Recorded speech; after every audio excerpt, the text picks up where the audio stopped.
Parts of Minnesota, they're underwater this morning. A Good Day Wisconsin weekend meteorologist Doug Higgins joins us now with more on the flooding in Duluth. And I was reading a little bit about that this morning, Doug. It's just unbelievable where, I mean, you're going to talk about it now, the amount of rain that they've had there. Yeah, torrential rains in that area. Some areas have seen more than 6 inches of rain recently, and that's forcing homes in low-lying areas to be evacuated. Now, the police in Duluth said they've been very busy closing flooded streets. They've also reported sinkholes forming in some streets. Officials tell us that people really should not drive in Duluth just because it's just plain not safe. Police said they're receiving many reports also that a local zoo is flooded. Let's check out this right behind me.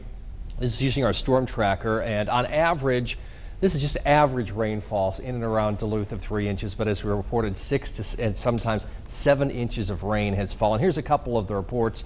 Duluth centered right here, and I've got a couple communities around it where I got some rainfall reports. So let's take a look at that. Alborn, Minnesota, that's about 20 miles to the west of Duluth, west-northwest, 6.52 inches.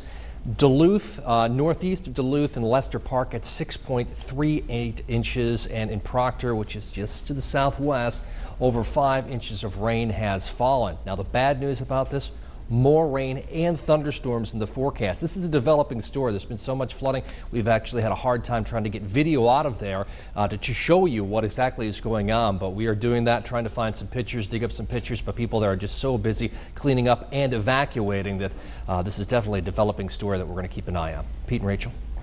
Well, thanks, Doug. And I did want to mention, I just got word in my ear that Duluth police, we just talked to them just moments ago, just a couple of minutes ago as Doug was talking, and all of the animals at the zoo have been accounted for now. Good. Now, earlier we had heard reports of a polar bear on the loose and things like that, but all of the animals at the zoo there in the Duluth area have been accounted for. So that was unsettling for a while. It was. I think a polar bear is on the loose, but no, they're safe. And you got that info in your ear, huh? That's neat. Yeah. Right here.